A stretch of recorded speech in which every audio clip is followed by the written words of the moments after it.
Hi అండి. Welcome to TGPSC exams.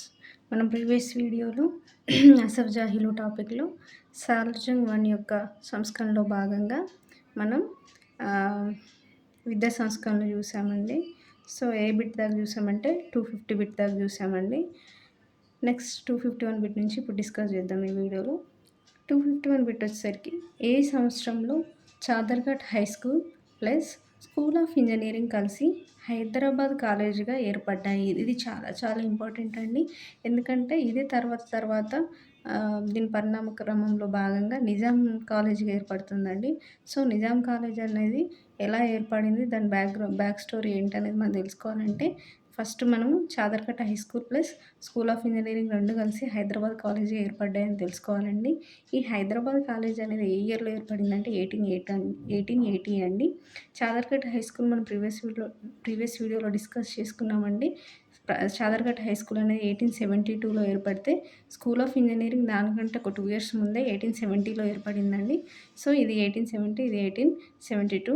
తర్వాత 1880లో ఇవి 2 కలిసిపోయినాయండి. Chadarghat high school and school of engineering ఇవి 2 కలిసిపోయి హైదరాబాద్ కాలేజీగా ఏర్పడ్డాయండి 1880లో. సో, తర్వాత 252 బిట్ వచ్చేసరికి హైదరాబాద్ కాలేజీని నిజాం కాలేజీగా ఏ సంవత్సరంలో ఏర్పాటు చేశారు? సో, ఇప్పుడు మనం ఇందాకే అనుకున్నామండి. ఈ హైదరాబాద్ కాలేజ్ తర్వాత నిజాం కాలేజ్ ఏర్పడుతుందని ఏ సంవత్సరంలో అంటే 1887 అండి. 1880లో ఈ హైదరాబాద్ కాలేజ్ ఎలా ఏర్పడిందంటే Chadarghat high school plus school of engineering కలవడం వల్ల అండి. సో, ఇప్పుడు ఆ హైదరాబాద్ కాలేజ్‌ని నిజాం కాలేజ్‌గా మార్చి నిజాం కాలేజ్‌ని ఏర్పరిచారు. ఏ సంవత్సరం అంటే 1887 అంటే హైదరాబాద్ కాలేజ్ ఏర్పడిన 7 ఇయర్స్ తర్వాత అండి. హైదరాబాద్ కాలేజ్ 80లో ఏర్పడితే 1887లో నిజాం కాలేజ్ ఏర్పడింది. సో, ఈ నిజాం కాలేజ్ అనేది దేనికి అనుబంధంగా ఉండేదంటే, ఏ యూనివర్సిటీకి అనుబంధంగా ఉండేది అనంటే ఫస్ట్ మద్రాస్ యూనివర్సిటీ అండి. సో, తర్వాత ఓయూకి అనుబంధంగా మారిందండి ఉస్మానియా యూనివర్సిటీకి. నెక్స్ట్ 253 బిట్ వచ్చేసరికి గ్లోరియా గర్ల్స్ హై స్కూల్ అనేది ఏ సంవత్సరంలో ఏర్పడిందంటే 1881 అండి. గ్లోరియా గర్ల్స్ హై స్కూల్ దేనికి ఫేమస్ అనంటే అది ఫస్ట్ గర్ల్స్ స్కూల్ అండి. హైదరాబాద్‌లోనే ఫస్ట్ గర్ల్స్ స్కూల్ ఏంటంటే గ్లోరియా గర్ల్స్ హై స్కూల్ అండి. ఏ సంవత్సరం అంటే 1881. నెక్స్ట్ 254 బిట్ వచ్చేసరికి ఇస్లామియా పాఠశాల ఏ సంవత్సరంలో ఏర్పడిందంటే 1882 అండి. అంటే ఆ నెక్స్ట్ ఇయరే. ఈ ఇస్లామియా పాఠశాల స్పెషాలిటీ ఏంటంటే ఇది ఫస్ట్ ముస్లిం గర్ల్స్ స్కూల్ అండి. ఓవరాల్ గర్ల్స్ స్కూల్ వచ్చేసరికి Gloria girls high school. Only Muslim girls స్కూలే వచ్చేసరికి ఇస్లామియా పాఠశాల అండి. ఇది 1882లో ఏర్పడింది. ఇది హైదరాబాద్‌లోని ఫస్ట్ ముస్లిం గర్ల్స్ స్కూల్ అండి. నెక్స్ట్ 255 బిట్ వచ్చేసరికి ఇస్లామియా పాఠశాల స్థాపకుడు ఎవరు? సో, ఈ ఫస్ట్ ముస్లిం గర్ల్స్ స్కూల్ యొక్క స్థాపకుడు ఎవరు అనంటే సయ్యద్ హుస్సేన్ బిల్‌రామి అండి. నెక్స్ట్ 256 బిట్ వచ్చేసరికి సికింద్రాబాద్‌లో మెహబూబియా కాలేజ్ స్థాపన ఎప్పుడు జరిగింది? కాలేజ్ స్థాపన ఎప్పుడు జరిగింది అంటే 1884 అండి. నెక్స్ట్ 257 బిట్ వచ్చేసరికి సాలార్జంగ్ 1 అలీగఢ్ యూనివర్సిటీ స్థాపన కోసం సర్ సయ్యద్ అహ్మద్ ఖాన్‌కి సహాయం చేశాడు అనేది ఇక్కడ మనం 257 బిట్‌లో డిస్కస్ చేస్తున్నామండి. ఇక్కడ ఎందుకు డిస్కస్ చేయాలంటే అలీగఢ్ యూనివర్సిటీ స్థాపన ఎవరు చేశారంటే సర్ సయ్యద్ అహ్మద్ ఖాన్ కదండీ. మనం ఇండియన్ హిస్టరీలో ఇంకా డీప్‌గా చదువుతాము. సో, అలీగఢ్ యూనివర్సిటీ స్థాపన కోసం కృషి చేసిన సర్ సయ్యద్ అహ్మద్ ఖాన్‌కి ఆర్థిక సహాయం ఎవరు చేశారు అంటే సాలార్జంగ్ 1 అండి. అంటే విద్యా సంస్కరణలో భాగంగా ఈయన మనకి ఆల్ ఇండియా లెవెల్‌లో కూడా ఈయన విద్యా సంస్కరణలో పాటుపడ్డాడు. ఓన్లీ నిజాం రాజ్యంలోనే కాకుండా అని చెప్పి మనకి ఈ 257 బిట్‌లో మనం తెలుసుకున్నామండి. నెక్స్ట్ 258 బిట్ వచ్చేసరికి బాలికల ఇంగ్లీష్ మీడియం స్కూలు పాత బస్తీలో ఒకటి ఏర్పడిందండి. పాత బస్తీలో ఇది ఓన్లీ బాలికలకి అది ఇంగ్లీష్ మీడియం స్కూల్ అండి. సో, ఎక్కడ ఏర్పడిందంటే పాత బస్తీలో. ఆ స్కూల్ పేరేంటంటే Dharmavant high school. Dharmavant high school అండి. ఇది ఎక్కడుంది ధర్మావంత్ అంటే పాత బస్తీ. ఇది ఒక బాలికల యొక్క ఇంగ్లీష్ మీడియం హై స్కూల్ అండి.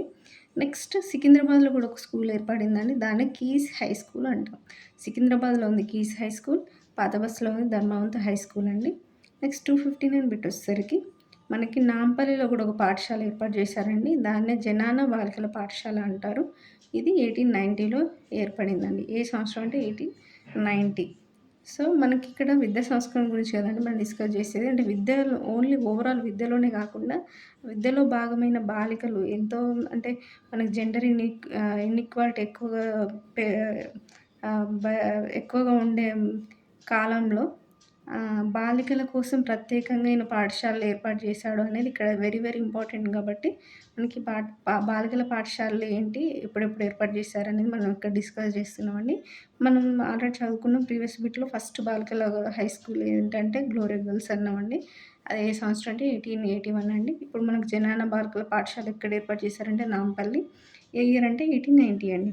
నెక్స్ట్ 260 బిట్ వచ్చేసరికి షాజహాన్ వన్ కూతురు.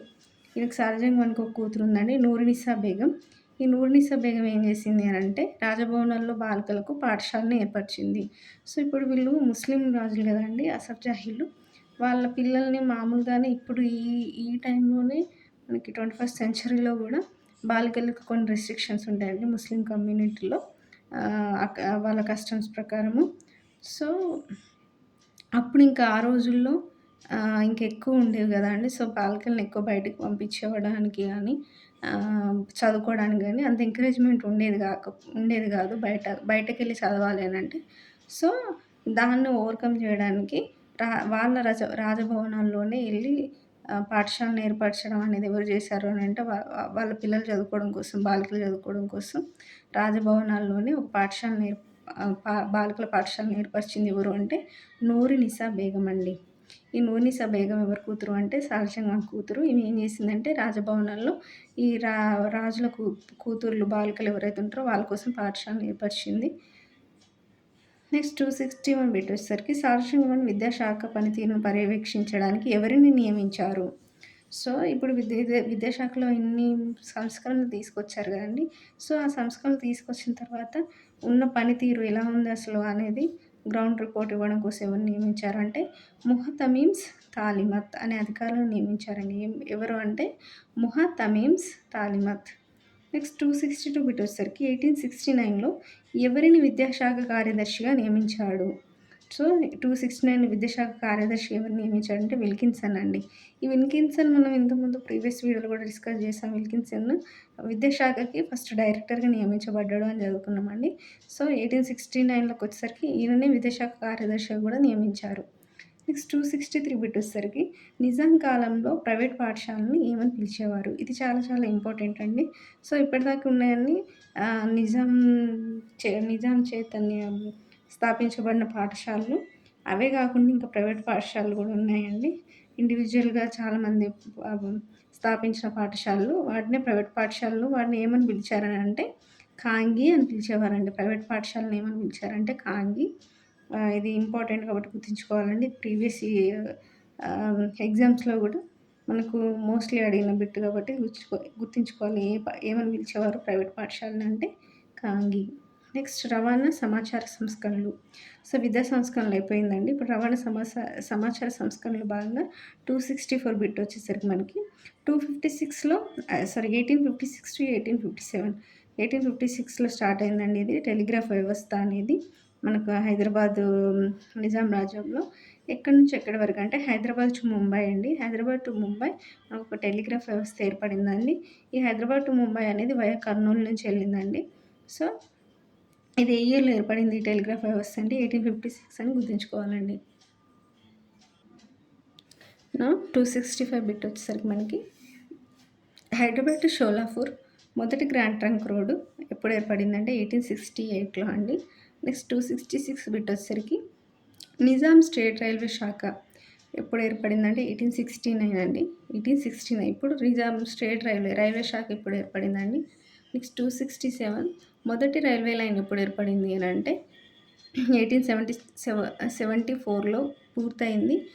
మొదటి రైల్వే లైన్ ఎక్కడి నుంచి ఎక్కడికంటే వాడి టు సికింద్రాబాద్ అండి. ఇది చాలా ఇంపార్టెంట్. వాడి టు సికింద్రాబాద్ ఈ 2 ప్రాంతాలను కలుపుతూ మొదటి రైల్వే లైన్ ఏర్పాటు చేయబడిందండి. నెక్స్ట్ 268 బిట్ వచ్చేసరికి 1874లో సికింద్రాబాద్ రైల్వే స్టేషన్ ఏర్పడిందండి. ఇప్పుడున్న మన సికింద్రాబాద్ రైల్వే స్టేషన్ అనేది ఏ సంవత్సరంలో ఏర్పాటు చేయబడ్డదంటే 1874 అండి. గుర్తుంచుకోవాలి. చాలా చాలా ఇంపార్టెంట్. నెక్స్ట్ 269 బిట్ వచ్చేసరికి బకింగ్హామ్ కాల్వ బ్రిటిష్ వారు తవ్వించారండి ఇది. సో, నిజాం కాదు బ్రిటిష్ వారు. నిజాం రాజ్యాన్ని కలుపుతూ ఉంది కాబట్టి మనకి ఇక్కడ ఇంపార్టెంట్. బకింగ్హామ్ కాల్వ ఎవరు తవ్వించారంటే బ్రిటిష్ వారు. ఏ ఇయర్‌లో తవ్వించారంటే 1877 అండి. నెక్స్ట్ 270 బిట్ వచ్చేసరికి 1864లో హైదరాబాద్‌లో మొదటి ఆంగ్ల పత్రిక మనకు విడుదల చేయబడిందండి. ప్రారంభించబడింది. ఏంటి అది అంటే 'దక్కన్ టైమ్స్' అండి. ఫస్ట్ ఆంగ్ల పత్రిక 'దక్కన్ టైమ్స్' అండి. అది 1864లో ప్రారంభమైంది. నెక్స్ట్ 271 బిట్ వచ్చేసరికి గవర్నమెంట్ ప్రింటింగ్ ప్రెస్ అనేది ఎప్పుడు స్టార్ట్ అయింది అనంటే 1867 అండి. గవర్నమెంట్ ప్రింటింగ్ ప్రెస్ ఏ సంవత్సరం అంటే 1867. 272 బిట్ వచ్చేసరికి హైదరాబాద్‌లోని ఫస్ట్ టెలిఫోన్ సౌకర్యం అంటే ఇప్పుడు టెలిఫోన్ అండి. ఇంతకుముందు మనం 1856లో టెలిగ్రాఫ్ వ్యవస్థ అన్నామండి. Telegraph is different from telephone కదండీ! సో, ఆ డిఫరెన్స్ తెలుసుకోండి. టెలిగ్రాఫ్ వచ్చేసరికి మనకి 1856 అండి. 1885కి వచ్చేసరికి ఫస్ట్ టెలిఫోన్ సౌకర్యం అండి. హైదరాబాద్‌లో అది. నెక్స్ట్ పోలీస్ సంస్కరణలు చూసుకుంటే, సాలార్జంగ్ 1 యొక్క సంస్కరణలో భాగంగా పోలీస్ సంస్కరణలు చూసుకుంటే 273 బిట్ వచ్చేసరికి మనకి పోలీస్ శాఖకు అధిపతి ఎవరు? ఇక్కడ పోలీస్ శాఖ మొత్తం కలిపండి. ఒక ఒక బిల్డింగ్‌ని ఏమంటారండి? ఇప్పుడు పోలీస్ స్టేషన్ పరిధి ఆ ప్రాంత పరిధిని బట్టి కాదు. ఓవరాల్ పోలీస్ శాఖకు అధిపతి ఎవరు అంటే మహకామ ఈ కొత్వాల్. ఇది గుర్తుంచుకోవాలండి. ఇది కూడా రిపీటెడ్‌గా అడిగే క్వెషన్స్. ఓవరాల్ పోలీస్ శాఖకు అధిపతి మహకామ ఈ కొత్వాల్. ఈయన టాప్ ప్రియారిటీలో ఉంటాడండి. నెక్స్ట్ 274 బిట్ వచ్చేసరికి పోలీస్ స్టేషన్‌కి అధికారి ఎవరు? పోలీస్ స్టేషన్ ఏమని పిలిచేవారంటే పోలీస్ స్టేషన్‌ని చౌకీ అని అనేవారండి అప్పుడు. సో, పోలీస్ స్టేషన్ యొక్క అధికారి ఎవరు? ఎస్ఐ కదండీ! ఆ ఎస్ఐని చౌకీదార్ అనేవారు. పోలీస్ స్టేషన్ చౌకీ అన్నారు. దాని అధికారి అయిన ఎస్ఐని చౌకీదార్ అన్నారు. ఇక్కడ మన పోలీస్ శాఖ యొక్క పోలీస్ శాఖకి అధిపతిని మనం మహకామ ఈ కొత్వాల్ అని అనుకున్నాం కదండీ! సో, ఎస్ఐని ఏమనుకున్నామంటే చౌకీదార్ అనుకున్నామండి. ఆయన పోలీస్ స్టేషన్‌కి అధికారి. నెక్స్ట్ 275 వచ్చేసరికి తాలూకా పోలీస్ అధికారి ఎవరు? ఇప్పుడు ఇది పోలీస్ స్టేషన్ లెవెల్‌లో ఎస్ఐ అయితే తాలూకా లెవెల్‌లో పోలీస్ అధికారి ఎవరు? అంటే తాలూకా అంటే మనకి ఇప్పుడున్న మండల్స్ అనుకోవచ్చండి. మండల్ లెవెల్ అనుకోవచ్చు. మండల్ లెవెల్ ఎవరు అంటే అమీన్ అనండి. అమీన్ అంటే ఏంటి ఇంగ్లీష్‌లో ఇన్స్‌పెక్టర్. సో, తాలూకా లెవెల్ పోలీస్ అధికారి అయితే అమీన్. పోలీస్ స్టేషన్‌లో అయితే ఎస్ఐ. వారిని చౌకీదార్ అన్నాం. పోలీస్ స్టేషన్‌ని చౌకీ అన్నాం. ఓవరాల్ పోలీస్ శాఖకైతే మహకామ ఈ కొత్వాల్ అని అనుకున్నామండి. సో, ఇక్కడి వరకు మనం 275 బిట్స్ కవర్ చేసాం. మిగతా బిట్స్‌ని మనం రాబోయే వీడియోలో కవర్ చేస్తాం. 275 బిట్స్‌తో మనం ఈ వీడియో క్లోజ్ చేద్దామండి. Thank you.